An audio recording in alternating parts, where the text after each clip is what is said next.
Okay, so in this problem, we are dealing with a spray drying process where we have a stream of milk, which is actually mostly water, and we're going to be evaporating most of that water off, and so that we can get dried milk as the solid stream coming out, and wet air as our gas stream leaving. So to start off with this problem, like always, we're gonna do a flow chart.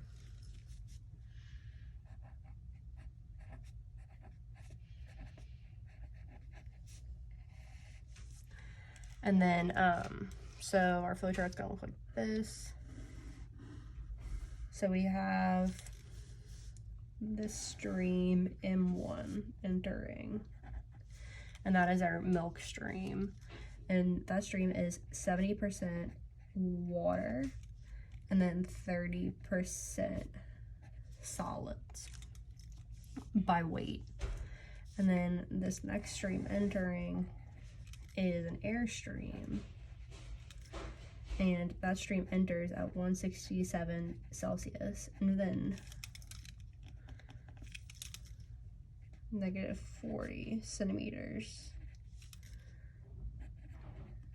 of H2O. And then the stream leaving is going to be N3, and this is our gas stream.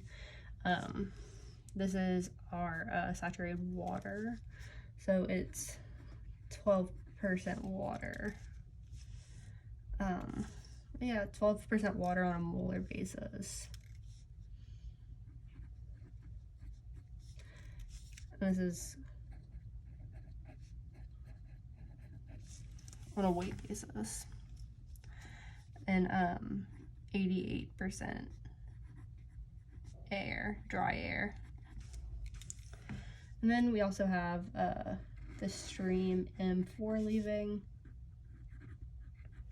and M4 is going to be our solid stream, so that's our dried milk. All right, let's do a degree of freedom analysis on this process. So we have 5 unknowns.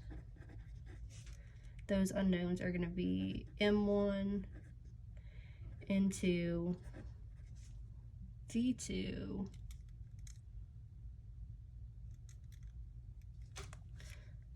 and this is V2, and then N3 and M4. And then we have 3 balances that we can do on water, air, and then the milk. And then we have 2 ideal gas equations of state that we can use, and that gives us a degree of freedom of 0. So we're good to go. The first thing we actually need to do, though, is check for ideality. So ideality check.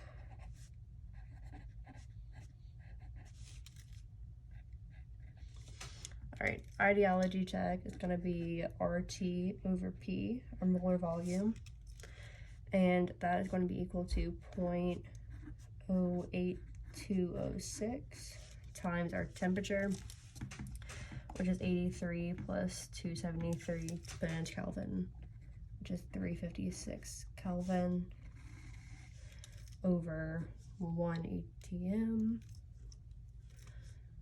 and then that gives us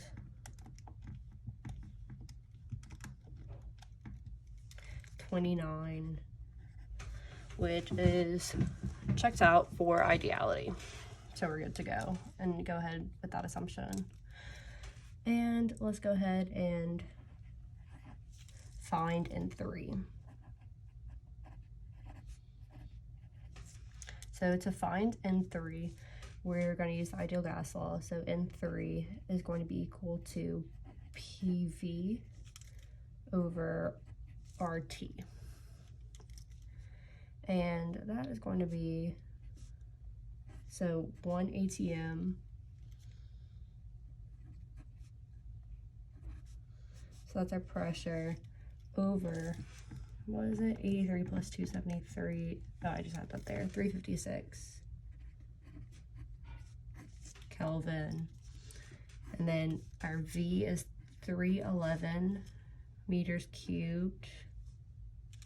Oh, I forgot to put this up here. Yeah, that's 311 meters cubed per minute at 83 C and 1 ATM. So that's our wet air stream. So we have PVT, we need our R. So with the R on the bottom, that is going to be 0.08206 meters cubed times ATM, kilomoles Kelvin.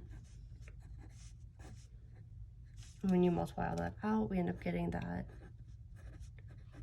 N3 is equal to 10.64 kilomoles per minute.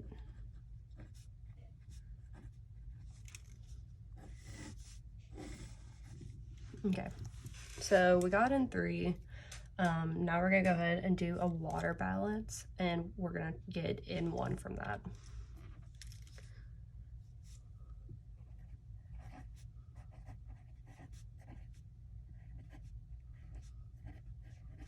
So water balance, so 0.7 times M1. Oh, sorry, actually N1.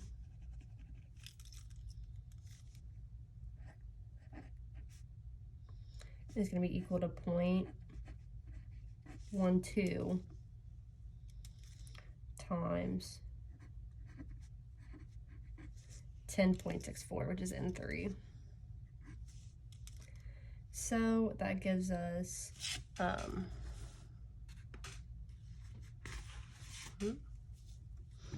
that ends up giving us that N1 is equal to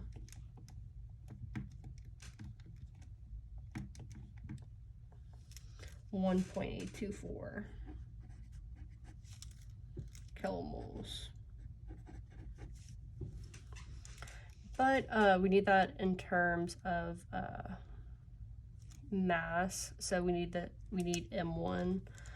So 10.64 kilomoles per minute is N3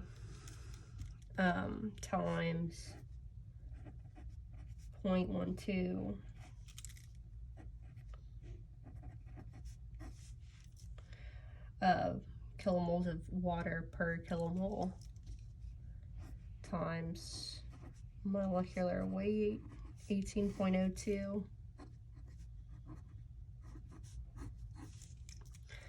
times 1 over 0.7. That ends up giving us 32.86 kilograms of milk per minute, and that is M1. Now we're gonna do a solid balance.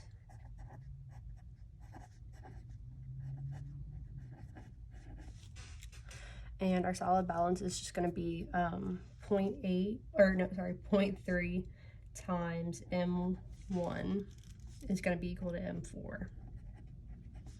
And we just figured out M1 is equal to 32.86. So that gives us that M4 is equal to 9.6 kilograms per minute.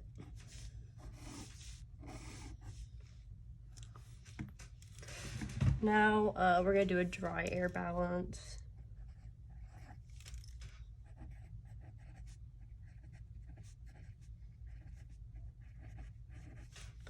And our dry air balance is just gonna be N2 is equal to 0.88 times N3, and N3 is just 10.64.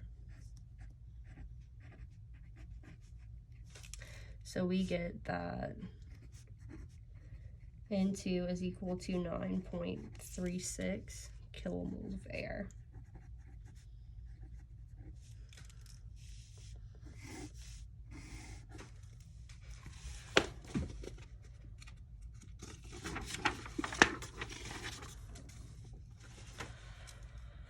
Now, what we're going to do is figure out V2 using what we just determined to be was N2 equals 9.36. So V2 is going to be equal to N RT over P. Since we can use the ideal gas law here. So we just determined that N is equal to 9.36 kilomoles per minute. And then R is 0.08206 meters cubed ATM over kilomoles Kelvin. And then temperature is 440 Kelvin over